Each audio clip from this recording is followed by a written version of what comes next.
सहज मार्ग के सभी अभ्यासियों को प्रणाम।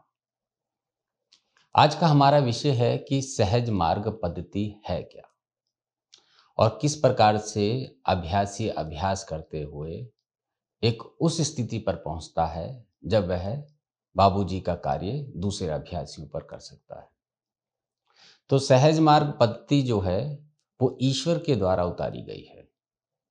इसके लिए लाला जी साहब ने बाबूजी का अवतरण कराया और बाबूजी ने एक पद्धति हमें दी जिसका नाम है सहज मार्ग पद्धति। तो संत कस्तूरी अपने इस लेख में हमें यही बता रही है कि सहज मार्ग पद्धति असल में है क्या। ये लेख संत कस्तूरी ने 27 मार्च 2000 को दिया था और इस लेख के माध्यम से आप जानेंगे कि सहज मार्ग पद्धति क्या है और हमें किस प्रकार से इसका पालन करना चाहिए। तो लेख इस प्रकार से है। आज मैं अपनी पद्धति के कुछ आधारभूत तथा अनूठे पहलू को बताना चाहूंगी। वास्तव में मैंने पाया है कि मानव समाज जीवन का वास्तविक लक्ष्य जो अनंत का साक्षात्कार है भूल गया है। उसे पाने के लिए ईश्वर ने हमें सहज मार्ग पद्धति प्रदान की है। यह साक्षात्कार के लिए बिल्कुल पवित्र एवं पूर्ण रूप से प्राकृतिक मार्ग है, क्योंकि यह प्रकृति की देन है। यह प्रकृति का रहस्य ही बना रहा जब तक श्री बाबूजी महाराज का अवतरण नहीं हुआ। तो संत कस्तूरी यहाँ पर बताना चाहती है कि मनुष्य अपने उच्चतम लक्ष्य को भूल चुका था। उसे नहीं पता था कि वह इस धरा पर क्या करने आता है। तो लाला जी साहब ने बाबूजी का अवतरण कराया और बाबूजी महाराज ने हमें एक पद्धति दी जिसका नाम सहज मार्ग पद्धति है। श्री बाबूजी महाराज ने अपनी दिव्य शक्ति द्वारा प्रकृति के इस रहस्य को खोला, संशोधित किया और उसे सरल बनाया ताकि मिशन के अभ्यासी और सारा मानव समाज इससे लाभ उठा सके। प्रकृति के कार्य और सृष्टि का लाभ मानव नहीं उठा सकता जब तक कोई इसे पढ़े नहीं, समझे नहीं और उसके रहस्यों और जटिलताओं को खोलकर सर्वसाधारण के लिए सरल ना बना दे। शायद इसलिए समर्थ सदगुरु श्री लाला जी साहब ने अपनी साधना और प्रार्थना के द्वारा श्री बाबूजी महाराज का अवतरण कराया है। तो यहाँ पर संत कस्तूरी हमें बता रही हैं कि किस प्रकार से लाला जी साहब ने बाबूजी का अवतरण कराया, क्योंकि इस युग को एक परिवर्तन देना है और वह यह है कि हम सबको अब ईश्वर साक्षात्कार करना है। बाबूजी के अवतरण का जो मुख्य कारण है वह है समस्त मानव जाति को ईश्वर का साक्षात्कार करवाना। तो लाला जी साहब ने ऐसी विभूति को धरा पर अवतरित कराया जिनका नाम है बाबूजी महाराज। और बाबूजी महाराज ने इस विधि को इस तरह से सरल बनाया कि वह आम लोगों के लिए भी और जो सहज मार्ग के अभ्यासी हैं उनके लिए भी सुलभ हो जाए। श्री बाबूजी महाराज ने इसे अपनी दिव्य शक्ति से संरक्षित कर दिया है। अब यहाँ पे देखिए, दिव्य शक्ति से संरक्षित कर दिया है, ये क्यों लिखा गया है? क्योंकि बाबूजी सूक्ष्म रूप में सृष्टि की महाप्रलय तक उपलब्ध है और ये यहाँ पर संरक्षित है, ये रिजर्व है। जो भी अभ्यासी जब सहज मार्ग पद्धति का पालन करता है तो उसको स्वतः बाबूजी की प्राण आहुति मिलना आरंभ हो जाती है और प्राण आहुति के द्वारा सभी के लिए अभ्यास करना संभव एवं सरल बना दिया है। प्राण आहुति अभ्यासी के मन को शुद्ध करती है। क्या कहा है? हमारे मन को प्राण आहुति शुद्ध करती है। जब भी कोई अभ्यासी जब अभ्यास करता है तो बाबूजी की प्राण आहुति हमें मिलती है और वह हमें शुद्ध करना आरंभ कर देती है और उसे इस योग्य बना देती है कि वह जीवन का एकमात्र उच्चतम लक्ष्य प्राप्त कर सके, अर्थात अनंत का साक्षात्कार कर सके। सहज मार्ग पद्धति की शक्ति के द्वारा श्री बाबूजी महाराज ने अभ्यासियों को अनंत तक ले जाने के लिए दिव्य संकल्प लिया है। तो संत कस्तूरी यहाँ पर बता रही हैं कि बाबूजी महाराज ने जो सहज मार्ग पद्धति बताई है जिसके अभ्यास से हम बड़ी सरलता से बाबूजी की प्राण आहुति प्राप्त करते हुए उच्चतम लक्ष्य तक पहुंच सकते हैं। और उसके बाद लिखा है, श्री बाबूजी महाराज ने अभ्यासियों को अनंत तक ले जाने के लिए दिव्य संकल्प किया है। आपने हमारे पिछले भी कई वीडियो में सुना होगा कि बाबूजी का जो संकल्प है वह है समस्त मानव जाति को ईश्वर साक्षात्कार कराना। वही चीज संत कस्तूरी यहाँ पर बता रही हैं। जब से मैं श्री बाबूजी महाराज के चरणों में आई हूँ और साधना का अभ्यास भक्ति के साथ कर रही हूँ, मैंने अनुभव किया है कि यदि ध्यान के समय हम निष्ठापूर्वक श्री बाबूजी महाराज को याद करते हैं तो हमारे हृदय में प्राण आहुति लगातार प्रवाहित होती रहती है और धीरे धीरे स्थायी भी हो जाती है। उसके बाद हमें उस प्राण आहुति का, जिसे हमने अपने हृदय में पाया है, केवल फैलाव करना रह जाता है।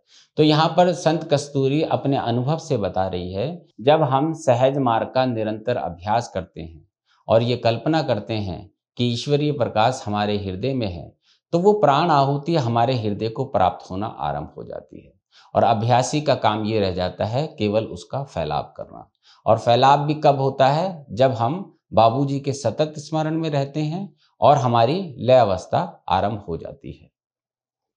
धीरे धीरे जब हमारा अस्तित्व घुल जाता है, प्राण आहुति में हम डूब जाते हैं और हृदय में उनकी याद से हम पावन बने रहते हैं, हृदय में उनकी उपस्थिति का लगातार अनुभव होने लगता है।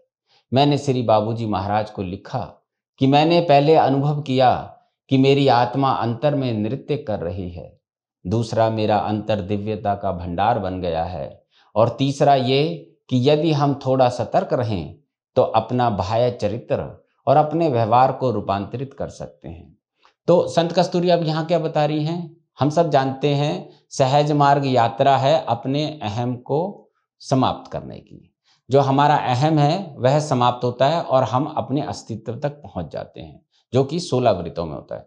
तो संत कस्तूरी यही कह रही है, धीरे धीरे हमारा अस्तित्व घुल जाता है, जो मेरी आइडेंटिटी है वो धीरे धीरे घुलना आरंभ हो जाती है। हम सब जानते हैं कि 16वें वृत्त में हमारी आइडेंटिटी बिल्कुल शून्य हो जाती है। और क्या लिखा है संत कस्तूरी ने? मैंने पहले अनुभव किया कि मेरी आत्मा अंतर में नृत्य कर रही है, दूसरा मेरा अंतर दिव्यता का भंडार बन गया। एक समय ऐसा आता है कि हमारा अस्तित्व तो घुल रहा है और बाबूजी की प्राण आहुति है, उससे हमारे अंदर दिव्यता भरने लग जाती है। तो जब दिव्यता भरती है तो हम एक आनंद की स्थिति में आ जाते हैं और मेरा अंतर जो है नृत्य करने लग जाता है। तो ये चीज संत कस्तूरी क्यों बता रही है? क्योंकि सहज मार्ग पद्धति में पहले हम अभ्यासी होते हैं, अभ्यास करते करते हम उस दशा पर पहुंचते हैं जिसे ब्रह्मांड मंडल कहते हैं, और ब्रह्मांड मंडल में पहुंचने के बाद बाबूजी हमें कुछ दैविक बिंदुओं से जोड़ देते हैं और उसके बाद हम बाबूजी का कार्य जो सहज मार्ग पद्धति है और लोगों को बताना आरंभ करते हैं। तो इसीलिए संत कस्तूरी ने लिखा है कि मेरा अंतर दिव्यता का भंडार बन गया। तो अभ्यासी जो है वो अपने अस्तित्व को भूल जाता है और वह एक दिव्यता मतलब डिविनिटी का स्टोर बन जाता है। उस दशा में जब हम बोलते हैं तो लगता है कि मैं नहीं बोल रही हूं, बल्कि शब्द हृदय की उसी दशा से प्रवाहित हो रहे हैं। तब हम अनुभव करते हैं कि जिह्वा से प्राकृतिक मधुरता भी प्रवाहित हो रही है, क्योंकि हमारी पद्धति पूर्णतः दैवी है। अपने व्यवहार में ये रूपांतरण स्वभावतः प्रगति करता है और फैलता है तथा हमारे बाह्य व्यवहार में पवित्रता लाता है। अब इसमें 4-5 चीजें जो हैं वो संत कस्तूरी ने हमें बताई हैं। वो ये है कि जब मेरा अस्तित्व समाप्त होने लगता है और जो भी शब्द हमारे मुख से निकलते हैं वो हमारे नहीं होते, वो दिव्यता के होते हैं। तो क्या लिखा है संत कस्तूरी ने? मैं नहीं बोल रही हूं, बल्कि हृदय की उसी दशा से प्रवाहित हो रहे हैं, क्योंकि मेरा अस्तित्व समाप्त हो गया है और मेरा हृदय जो है दिव्यता का भंडार बन गया है। तो मेरी जिह्वा से जो भी शब्द निकलता है वह मेरा ना होकर दिव्य होता है। उसके बाद ये बोला है कि हमारे बोलचाल में भी एक प्राकृतिक मधुरता प्रवाहित होती है। तो हमारे बोलने से पता लगता है कि ये व्यक्ति कुछ ऐसी पद्धति का पालन कर रहा है जिसके माध्यम से इसके पूरे जीवन में एक रूपांतरण आ गया है। उसके बाद लिखा है अपने व्यवहार में जो हम लोगों के साथ व्यवहार करते हैं उसमें क्या होता है, रूपांतरण स्वभावतः प्रगति करता है और फैलता है तथा हमारे बाह्य व्यवहार में पवित्रता लाता है। बाह्य व्यवहार मतलब जो हम लोगों के साथ बातचीत करते हैं और हमारा व्यवहार होता है, जिसको कि लाला जी साहब अखलाक कहते हैं, उसमें सुधार आना शुरू हो जाता है और हम एक तरह से सदाचारी हो जाते हैं। आध्यात्मिकता में हमारी प्रगति हो रही है और धीरे धीरे हम बाह्य प्रकृति में भी बिल्कुल साधारण होते जा रहे हैं और हमारा जो व्यवहार है वह भी उत्तम होता जा रहा है। बिना प्रयास के सभी दिखावटीपन धुल जाते हैं। इस दशा को प्राप्त करने के बाद मैंने श्री बाबूजी महाराज को लिखा कि मुझे ऐसा लगता है कि मेरे सभी बाह्य व्यवहार आपके द्वारा केवल संचालित ही नहीं होते, बल्कि आप भी इसमें भाग ले रहे हैं। ये बड़ी इंपॉर्टेंट बात है। जब आपका हृदय दिव्यता का भंडार हो जाता है और आप जो भी कार्य करते हैं वह कार्य आप नहीं कर रहे होते हैं, वो कार्य बाबूजी कर रहे होते हैं। तो संत कस्तूरी ने वही चीज बताई है कि आपके द्वारा केवल संचालित, मतलब बाबूजी केवल गाइड ही नहीं कर रहे हैं बल्कि इसमें भाग ले रहे हैं। तो अभ्यासी जो भी कार्य कर रहा होता है वह स्वयं ना करके उस कार्य को बाबूजी स्वयं कर रहे होते हैं। क्या आप जानते हैं कि इसका प्रभाव क्या पड़ता है? यह हमारे हृदय में दिव्य आकर्षण उत्पन्न करता है, जो अपना प्रतिबिंब दूसरों पर ऐसा छोड़ता है कि वह पूछने लगते हैं हम किस पद्धति का अनुसरण और अभ्यास करते हैं। ये बात संत कस्तूरी ने इसलिए बताई है कि जब तक आप स्वयं सहज मार्ग पद्धति का पूर्ण रूप से अभ्यास नहीं करते तो आपके स्वभाव में वो निखारता नहीं आती है। जब आपका स्वभाव निखर जाता है तो लोग आपसे पूछते हैं कि आप किस पद्धति का अभ्यास करते हैं। यह वह स्थिति होती है जब आप अपने अस्तित्व को समाप्त कर रहे होते हैं, या कहें कि सहज मार्ग पद्धति का अभ्यास करते करते बाबूजी की प्राण आहुति द्वारा आपका अहम धीरे धीरे धुल रहा होता है, घुल रहा होता है। जो अभ्यासी नहीं है उन्हें ऐसे प्रश्नों के उत्तर देते समय अपनी साधना पद्धति के मुख्य पहलुओं का वर्णन करना चाहिए, जिसे मैं यहाँ संक्षेप में लिख रही हूँ। श्री बाबूजी महाराज ने कहा है कि सहज मार्ग पद्धति की स्थापना इस सत्य पर की गई है कि ईश्वर सबके भीतर है और सबका हृदय उसके प्रकाश से प्रकाशित है। हमें इस कल्पना के साथ ध्यान प्रारंभ करना है कि ईश्वरीय प्रकाश हमारे भीतर है, किंतु श्री बाबूजी महाराज ने आगाह किया है कि ईश्वरीय प्रकाश देखना हमारा लक्ष्य नहीं। अब संत कस्तूरी कह रही हैं कि कोई व्यक्ति आपसे प्रभावित होता है क्योंकि आप नियमित रूप से ध्यान कर रहे हैं और आपके व्यवहार में परिवर्तन आ रहा है, और वो आपसे पूछता है कि आप क्या करते हैं। तो आपको ये बताना है कि हमारे गुरुदेव ने ये कहा है कि हम सबके अंदर ईश्वरीय प्रकाश है और वह इसमें विद्यमान है और उसी से हम सब प्रकाशित होते हैं। और हम ध्यान में ये कल्पना करते हैं कि मेरे हृदय में ईश्वरीय प्रकाश है। तो बाबूजी ने यहाँ आगाह भी किया है कि जो ईश्वरीय प्रकाश है उसको देखना नहीं है, देखने का प्रयास नहीं करना है, बल्कि हमारा हृदय उस दिव्य ईश्वरीय प्रकाश में डूबा रहना चाहिए और इस अनुभव के साथ हमें ईश्वर को अपने हृदय में ढूंढना चाहिए। तो जब आप उस अभ्यासी को बताते हैं तो उसको ये बताना है कि ईश्वरीय प्रकाश जो है तुम्हारे हृदय में विद्यमान है और तुम्हें उसे देखने का प्रयास नहीं करना है और उस दिव्यता में डूबे रहना है और ध्यान में ये प्रयास करना है कि कब मुझे उस दिव्यता का दर्शन होगा। इसके लिए तड़प को तीव्र करना होगा ताकि हमारे और ईश्वर के बीच की दूरी पाटी जा सके। दोनों के बीच का अंतर कम होने से लक्ष्य की निकटता का अनुभव होता है, जो आगे चलकर ईश्वर से संबंध उत्पन्न करता है। हमारे अंतर में ईश्वरीय प्रकाश का फैलाव स्वतः होने लगता है। आप सब जानते हैं कि आध्यात्मिकता में जो प्रगति होती है वह तड़प और बेचैनी से मिलती है। अब आप अभ्यास कर रहे हैं, जैसा बाबूजी ने बताया कि आपके हृदय में ईश्वरीय प्रकाश मौजूद है और आप उस ईश्वर से मिलना चाहते हैं, तो उस मिलने में आपके अंदर एक तड़प पैदा होती है। जो तड़प है वो आपका आगे का रास्ता बनाता है। तो वही चीज बहन जी ने बताई है। इसके लिए तड़प को तीव्र करना पड़ता है और ये जो तड़प है, जो हमारा उच्चतम लक्ष्य है ईश्वर साक्षात्कार, तो मेरे और ईश्वर के बीच की जो दूरी है उसको कम करता है। क्या बोला है? दूरी पाटी जा सके। तो जैसे जैसे मैं आध्यात्मिकता में आगे बढ़ता हूं तो मेरी और ईश्वर के बीच की जो दूरी है वह कम होने लगती है, और जब हम ईश्वर के निकट पहुंच जाते हैं तब आगे चलकर ईश्वर से संबंध उत्पन्न होता है। हम जितना ईश्वर के निकट जाते हैं उतना ही हम मानवता से दूर होते हैं और हमें ईश्वर की वास्तविकता पता लगने लगती है। ईश्वर के बारे में केवल पढ़कर, लिखकर, सुनकर नहीं पता लग सकता। यहाँ तो आपको सहज मार्ग पद्धति का पालन करना पड़ेगा, जो कि स्वयं ईश्वर ने इस धरा पर उतारी है।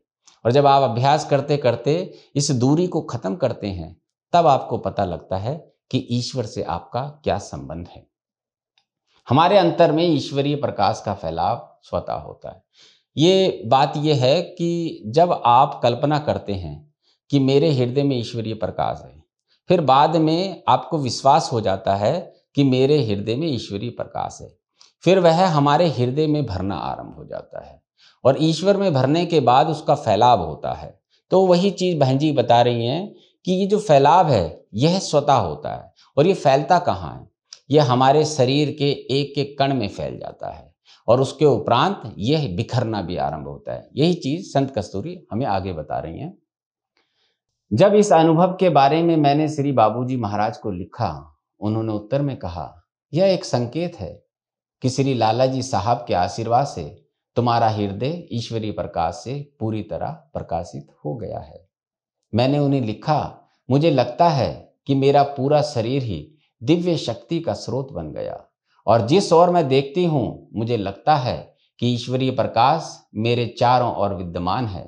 उसके बाद मैंने पाया कि ईश्वरीय प्रकाश ईश्वरीय शक्ति में बदल गया है। तो यहाँ पर बाबूजी महाराज संत कस्तूरी को बता रहे हैं कि आपको आशीर्वाद मिल गया है और आपका हृदय ईश्वरीय प्रकाश से पूरी तरह प्रकाशित हो गया है।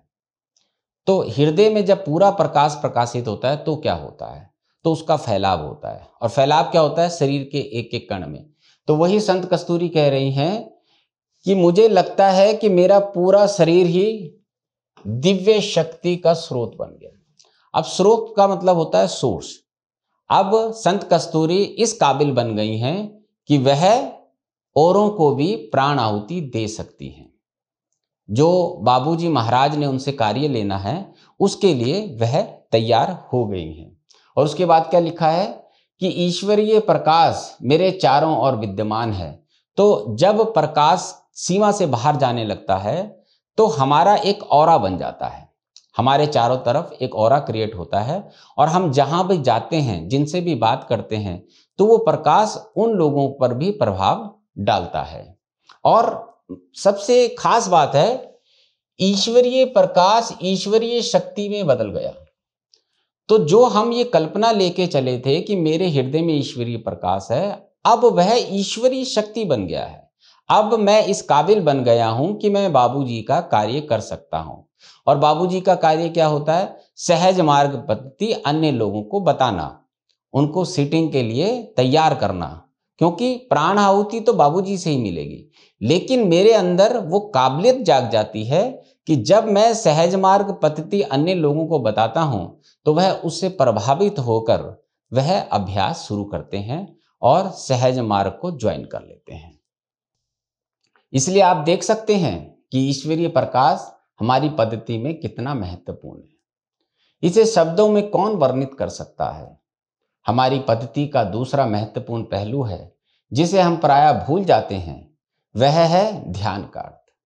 यह धारणा तब स्पष्ट हुई जब कुछ अभ्यासियों ने श्री बाबूजी महाराज से शिकायत की कि जब वे ध्यान में बैठते हैं वे ठीक प्रकार से ध्यान नहीं कर सकते, क्योंकि लगातार विचारों का प्रभाव बाधा पहुंचाता रहता है। अब हमें ईश्वरीय प्रकाश का गुण तो पता लग गया, पहला। और दूसरा क्या है? हम जो पूजा करते हैं, साधारण भाषा में लोग उसे ध्यान कहते हैं। तो वही चीज अब बाबूजी महाराज बता रहे हैं। श्री बाबूजी महाराज ने कहा, मैंने ये कभी नहीं कहा कि ध्यान करो, बल्कि मैंने कहा ईश्वर तुम्हारे हृदय में है और हृदय को प्रकाशित किए हुए है कि याद में रहो। इससे यह स्पष्ट हो जाता है कि वे हमसे आशा करते हैं कि हम ध्यान करने के लिए अथवा व्यायाम करने की तरह नहीं बैठे, बल्कि ईश्वर की याद में लगातार रहें। ध्यान करने के बजाय अपने को हृदय में ईश्वर की उपस्थिति से संबंधित रखें। अब यहाँ पे बाबूजी ने बड़े स्पष्ट रूप से कहा है, जो भी अभ्यासी सहज मार्ग पद्धति में आता है और जब पूजा में बैठता है तो वो इसको एक एक्सरसाइज के रूप में ना ले कि मैंने ध्यान करना है। उसे तो केवल ये विश्वास रखना है कि मेरे हृदय में ईश्वरीय प्रकाश है और उस याद में बने रहना है जब तक कि वह पूजा में बैठा हुआ है। क्या लिखा है बाबूजी ने? बल्कि मैंने कहा है ईश्वर तुम्हारे हृदय में है और हृदय को प्रकाशित किए हुए है कि याद में रहो। तो हमें याद में रहना है। तो जो भी मेरी अवधि होती है पूजा की, चाहे वो मैं आधा घंटा 40 मिनट जितनी देर बैठ सकता हूं, उसमें मुझे ये याद रखना है कि ईश्वरीय प्रकाश मेरे भीतर है जो मेरे हृदय को प्रकाशित कर रहा है।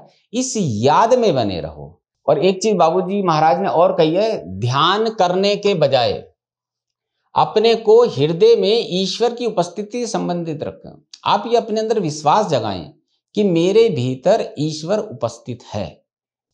यही हमारी पद्धति की खूबी है कि किस प्रकार से ईश्वरीय प्रकाश को बाबूजी हमारे हृदय में प्रकाशित कर देते हैं।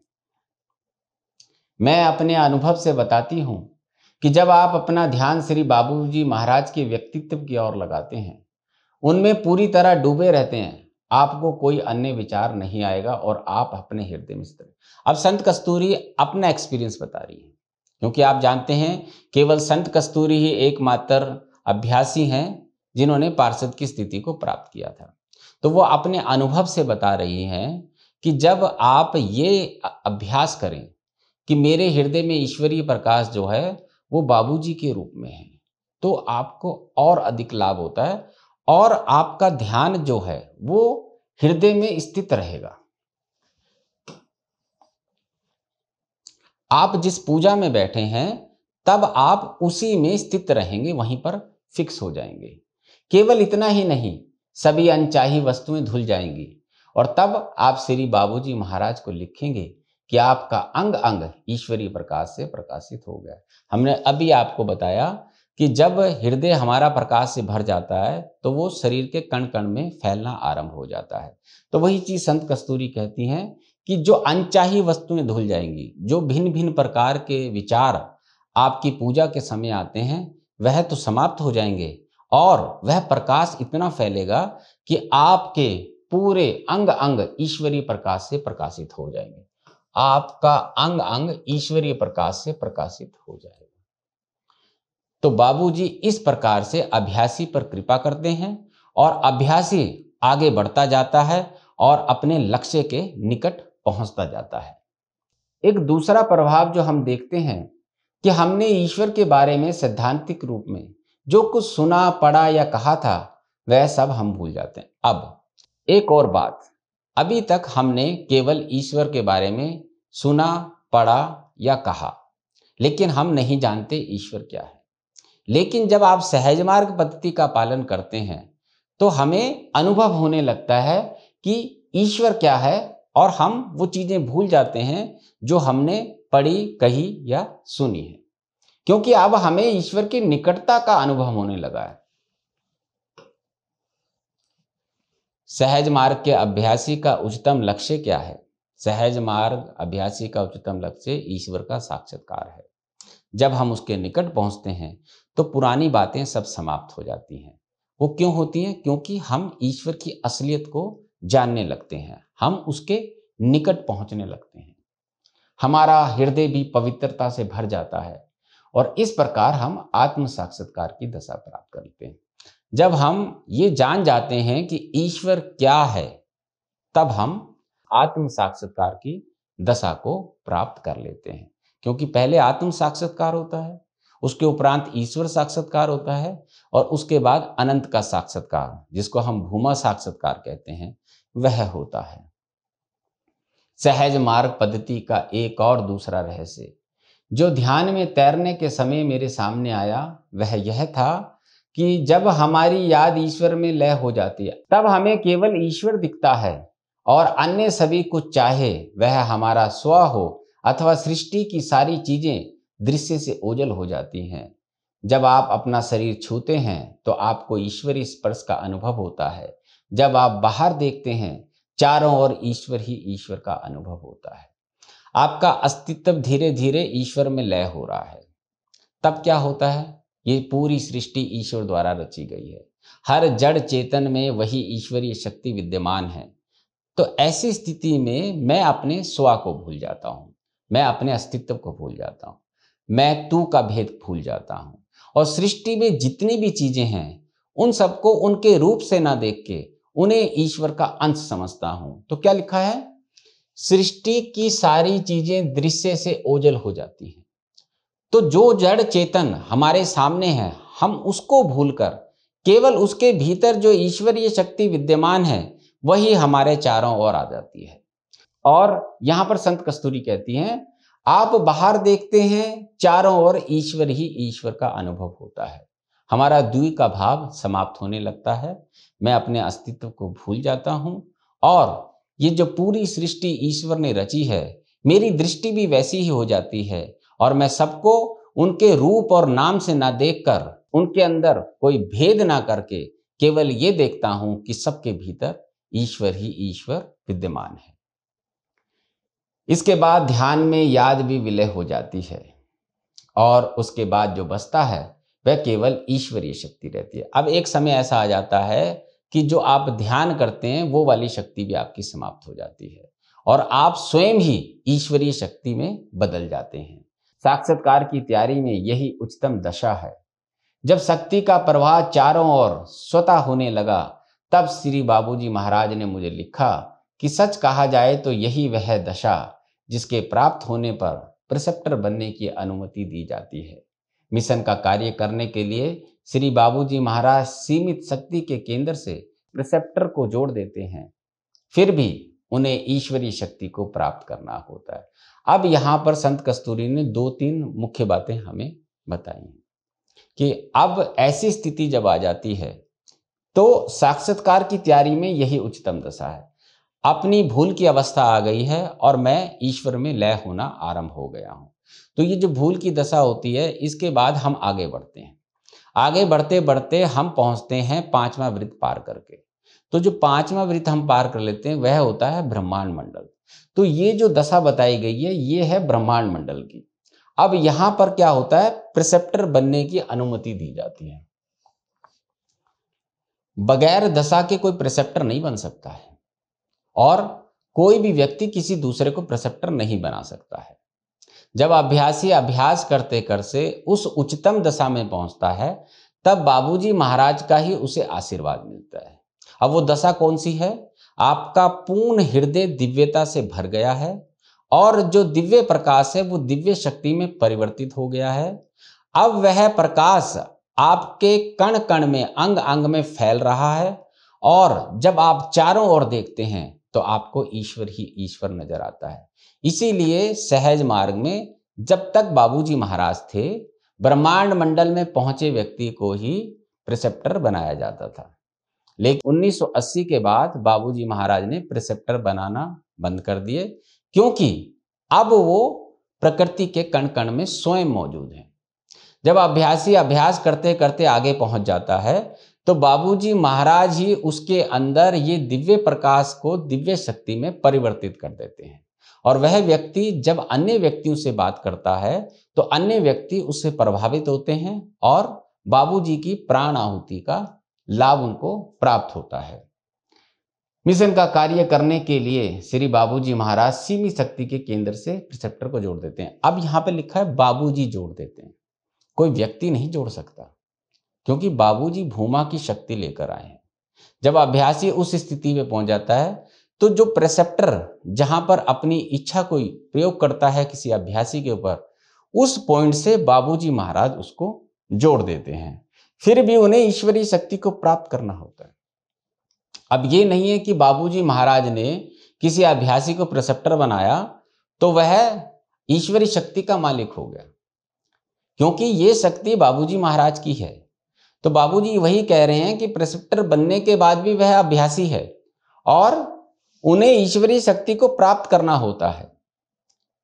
मतलब वो बाबूजी का जब कार्य कर रहा है तो वह प्रिसेप्टर है, प्रशिक्षक है, लेकिन बाकी समय में वो स्वयं भी अभ्यासी है और यही गलती प्रिसेप्टर करते हैं, इसलिए उनकी प्रगति रुक जाती है।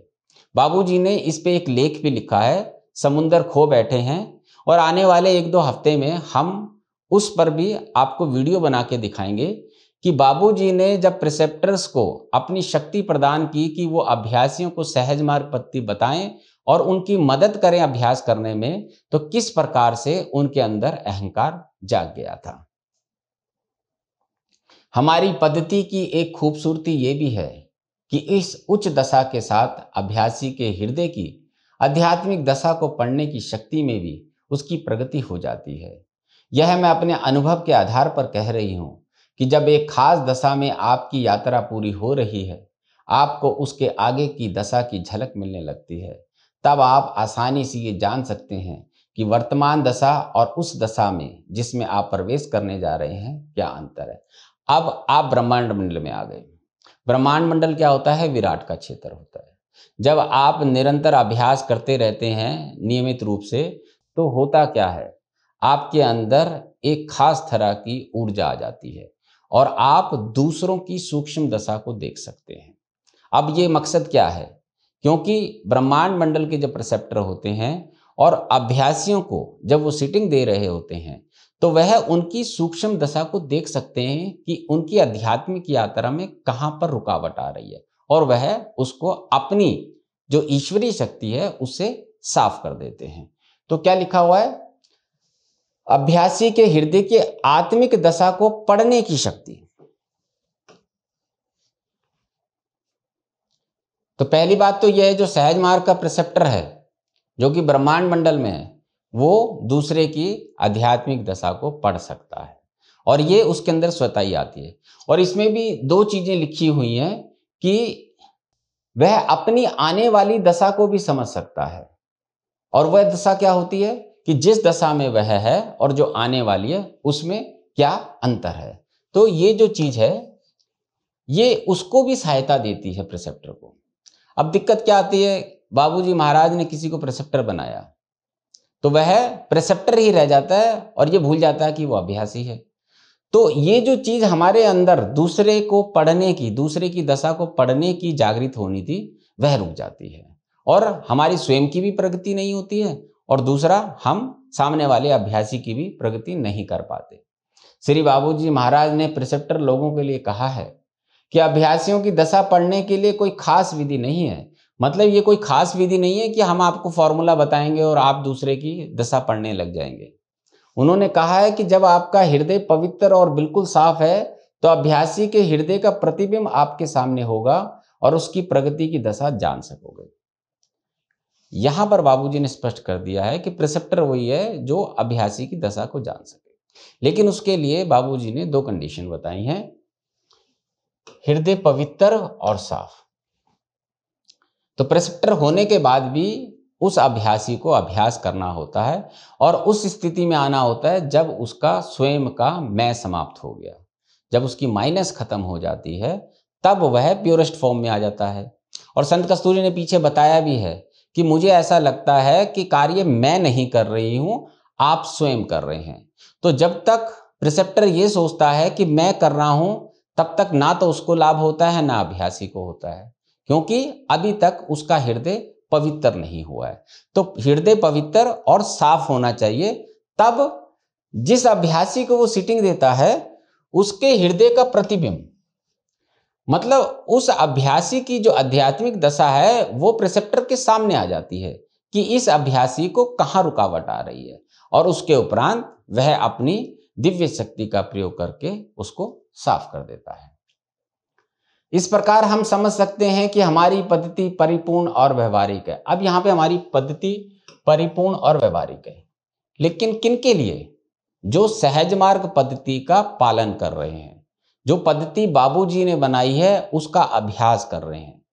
बाबूजी ने कहा है कि इस पद्धति में कोई भी परिवर्तन नहीं कर सकते, क्योंकि ये सूक्ष्म ऊर्जा का प्रयोग करती है।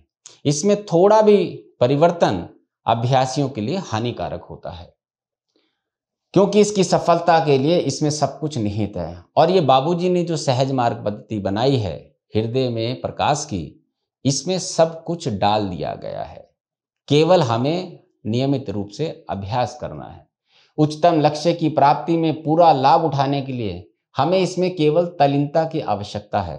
तल्लीनता का मतलब होता है कि पूरी ईमानदारी से, डिटर्मिनेशन के साथ हमें इस पद्धति का अभ्यास करना है जो बाबूजी ने बताई है।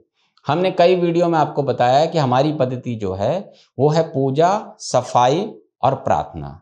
इसके अलावा पूरे दिन सतत स्मरण में रहना। तो जब हम बाबूजी के सतत स्मरण में रहते हैं तो बाबूजी की शक्ति हमें निरंतर मिलती रहती है।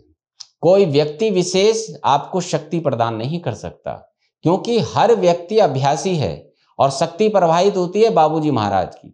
तो जो बाबूजी महाराज ने आपको पद्धति बताई है, आपको उसी का पालन करना पड़ेगा अगर आपको अपना उच्चतम लक्ष्य प्राप्त करना है। जब आप ईमानदारी के साथ निष्ठापूर्वक, देखिए क्या लिखा है, ईमानदारी और निष्ठापूर्वक। निष्ठा किसमें? बाबूजी महाराज में, हमारे सहज मार्ग पद्धति में।